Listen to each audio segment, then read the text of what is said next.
నమస్తే మా అమ్మ. ఓకే నమస్తే నాన్న. బ్రష్ చేసావా నేను దగ్గరికి వచ్చేసరికి? చేయలేదు కదా. నువ్వు 10th క్లాస్ కదా, ఎన్ని గంటలు లేచావు? 6కి. 6కా? 4కి లేగు. బ్రష్ ఇక్కడ చేయించాను కదా, ఏడు చేయించాను?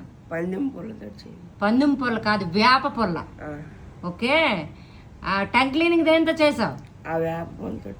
ముందు అలాగ అనిపించింది, ఇప్పుడు ఎంత ఫ్రెష్గా ఉంది? ఇప్పుడు ఫ్రెష్గా ఉంది కదా.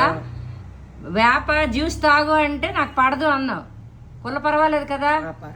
ఇక ఇందులో రణపాల ఆకు అవి ఆ పసుపు కలిపేసి అది మిక్సీ చేసి ఇచ్చాను, బాడీ పెయిన్స్కి అన్నిటికీ. అది ఇది కదా, ఇది వేప జ్యూస్.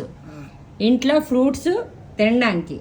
ఈ పందుం పళ్ళు రోజు నువ్వు చేస్తున్నట్టుగా నాకు ఒక రీల్ తీసి పంపించాలి, ఓకేనా? ఈ సిరప్ కూడా నీకు అయితే తాగు. ఇంకొకటి ఇది కానీ సరిపోకపోతే నాకు మళ్ళీ ఫోన్ చేస్తే నేను చేసి ఇస్తాను, సరేనా? లేకపోతే ఆకులు అవి పంపించమని పంపించేస్తాను, ఓకేనా? థ్యాంక్ యూ, నా మాట విన్నందుకు థ్యాంక్ యూ, ఓకేనా?